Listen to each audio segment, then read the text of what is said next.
Perkenalkan, nama saya Najia. Perkenalkan, nama saya Tata. Perkenalkan, nama saya Maura. Perkenalkan, nama saya Naila. Perkenalkan, nama saya Zahra. Perjanjian Hudaybiyah. Perjanjian Hudaybiyah adalah perjanjian yang dilakukan oleh Nabi Muhammad SAW dengan kaum kafir Quraisy. Latar belakang dari perjanjian ini adalah karena adanya kecurigaan dari kaum kafir Quraisy kepada Nabi Muhammad SAW dan para pengikutnya yang hendak datang ke Mekah. Tujuan Nabi Muhammad SAW dan para pengikutnya datang ke Mekah adalah untuk melaksanakan umrah. Namun kaum kafir Quraisy memiliki kecurigaan bahwa Nabi Muhammad SAW akan menyerang kaum kafir Quraisy. Kaum kafir Quraisy bahkan beberapa kali mengutus orang untuk menghalangi kedatangan Nabi Muhammad SAW dan para pengikutnya. Utusan terakhir yang diutus oleh kaum kafir Quraisy adalah Su'aib bin Amr. Su'aib bertemu dengan Nabi Muhammad SAW, kemudian berdiskusi dengan Nabi Muhammad SAW. Diskusi tersebut berjalan alot. Diskusi tersebut menghasilkan suatu perjanjian, yakni perjanjian Hudaybiyah. 2. Isi perjanjian Hudaybiyah. Perjanjian ini terjadi pada tahun 6 Hijriah. Adapun isi dari perjanjian Hudaybiyah yaitu sebagai berikut. 1. Gencatan senjata selama 10 tahun antara kedua belah pihak. 2.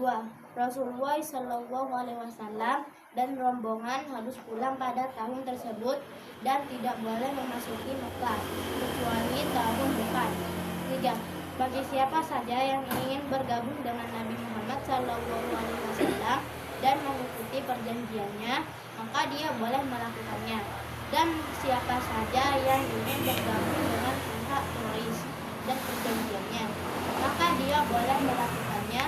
Kabilah manapun yang bergabung dengan salah satu pihak Nabi Muhammad SAW atau pihak Quraisy, maka kabilah tersebut menjadi bagian dari pihak tersebut, sehingga penyerangan yang ditunjukkan kepada kabilah tertentu dianggap sebagai penyerangan terhadap pihak yang bersangkutan dengannya. 4. Orang Quraisy yang mendatangi Nabi Muhammad SAW melarikan diri harus dikembalikan kepada pihak Quraisy, dan siapapun dari pihak Nabi Muhammad SAW yang mendatangi Quraisy melarikan dirinya tidak boleh dikembalikan. Perjanjian Hudaybiyah ini memiliki keuntungan dan kerugian bagi kaum muslimin. Kerugian yang dialami oleh kaum muslimin dari perjanjian Hudaybiyah yaitu sebagai berikut. 1. Lafal Bismillahirrahmanirrahim dihapus, kemudian diganti menjadi Bismika Allahumma. 2. Lafal Muhammad Rasulullah dihapus, kemudian diganti Muhammad bin Abdullah. 3. Beberapa sahabat Nabi Muhammad SAW yang hendak menyusulnya ke Mekah dilarang oleh kaum kafir Quraisy. Berkurangnya kepercayaan para pengikut Nabi Muhammad SAW atas kepemimpinan beliau. Sedangkan keuntungan dari perjanjian Hudaybiyah bagi kaum muslimin adalah 1. Diakuinya keberadaan Islam dan kaum muslimin. 2. Kaum muslimin bebas berziarah kapan saja, kecuali pada tahun perjanjian Hudaybiyah dilaksanakan. Namun sayangnya perjanjian Hudaybiyah ini dilanggar oleh kaum Quraisy. Perjanjian Hudaybiyah hanya berlangsung selama 2 tahun. 1. Mekah. 1. Latar belakang 1 Mekah. 1. Mekah artinya penaklukan kota Mekah. Kota Mekah asalnya dikuasai oleh kaum musyrik Mekah. Penyebab terjadinya Fatu Mekah ini adalah karena kaum kafir Quraisy melanggar perjanjian Hudaybiyah. Kaum kafir Quraisy melakukan penyerangan terhadap Bani Khuza'ah yang berada dalam perlindungan Nabi Muhammad SAW. Penyerangan tersebut dilakukan atas permintaan Bani Bakar.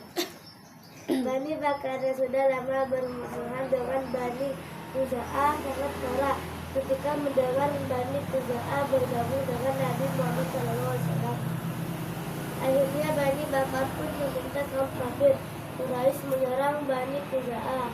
Penyerangan ini dipimpin oleh Naufal. Amri bin Salim Al-Khuzai dari Bani Khuza'ah melaporkan kejadian tersebut kepada Nabi Muhammad SAW. Mendengar berita tersebut, Nabi Muhammad SAW menyiapkan 1000 pasukan untuk membebaskan kota Mekah. Pembebasan inilah yang disebut sebagai Fathu Mekah. 2. Peristiwa Fathu Mekah. Para pembesar Quraisy mendengar rencana Nabi Muhammad SAW yang akan membebaskan kota Mekah. Mereka pun mengutus Abu Sufyan untuk merunding dengan Nabi Muhammad SAW. Abu Sufyan meminta perjanjian Hudaybiyah diperpanjang, namun Nabi Muhammad SAW menolaknya. Hal tersebut dilakukan oleh Nabi Muhammad SAW karena kaum kafir Quraisy telah melanggar perjanjian tersebut. Ditolak oleh Nabi Muhammad SAW. Abu Sufyan meminta bantuan Abu Bakar dan Umar bin Khattab untuk membujuk Nabi Muhammad SAW supaya mau memperpanjang perjanjian Hudaybiyah. Peristiwa Fathu Mekah. Para pembesar Quraisy mendengar rencana Nabi Muhammad SAW yang akan membebaskan kota Mekah. Mereka pun mengutus Abu Sufyan untuk merunding dengan Nabi Muhammad SAW. Abu Sufyan meminta perjanjian Hudaybiyah diperpanjang, namun Nabi Muhammad SAW menolaknya. Hal tersebut dilakukan oleh Nabi Muhammad SAW karena kaum kafir Quraisy telah melanggar perjanjian tersebut. Ditolak oleh Nabi Muhammad SAW. Abu Sufyan meminta bantuan Abu Bakar dan Umar bin Khattab untuk membujuk Nabi Muhammad SAW supaya mau memperpanjang perjanjian Hudaybiyah. Namun sayang, keduanya pun menolak dengan tegas. Abu Sufyan kembali diminta menyelidiki kedatangan Nabi Muhammad SAW ke Mekah pada tanggal 10 Ramadan tahun 8 Hijriah. Sesampainya di Mekah, Nabi Muhammad SAW dan pengikutnya berkemah di daerah Marwuz Zakat. Abu Sufyan bertemu dengan Muhammad bin dan ia menyarankan agar Abu Sufyan pergi menemui Nabi Muhammad SAW. Abu Sufyan pun menemui Nabi Muhammad SAW sampai pada akhirnya dia pun masuk Islam. Nabi Muhammad SAW meminta Abu Sufyan melindungi kaum Quraisy. Ketika Abu Sufyan kembali ke Mekah, ia meminta kaumnya berlindung ke rumahnya, Masjidil Haram, akan tetap di rumah masing-masing supaya aman dan selamat.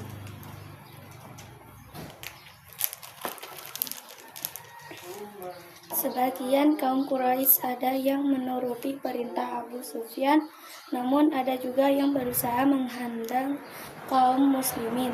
Namun usaha tersebut gagal karena mereka melarikan diri. Pasukan muslimin pada waktu itu dipimpin oleh Khalid bin Walid. Ketika akan memasuki Mekah, Nabi Muhammad SAW berpesan supaya menghindari pertempuran kecuali dalam keadaan terdesak. Tanggal 20 Ramadan tahun 8 Hijriah, Nabi Muhammad SAW dan kaum muslimin berhasil memasuki Mekah tanpa perlawanan yang berarti. Nabi Muhammad SAW langsung menuju Ka'bah, mencium Hajar Aswad, kemudian melakukan tawaf. Setelah itu Nabi Muhammad SAW Wasallam meminta kaum muslimin menghancurkan seluruh berhala yang ada di sekitar Ka'bah. Jumlah berhala tersebut sekitar 360 buah. Nabi Muhammad SAW menemui kaum kafir Quraisy yang dahulu mencaci, menghina, bahkan hendak mencelakai beliau. Nabi Muhammad SAW memaafkan semua perbuatan mereka. Setelah Ka'bah bersih dari berhala, Nabi Muhammad SAW menyerahkan pengurusan Ka'bah kepada Utsman bin Talha. Assalamualaikum warahmatullahi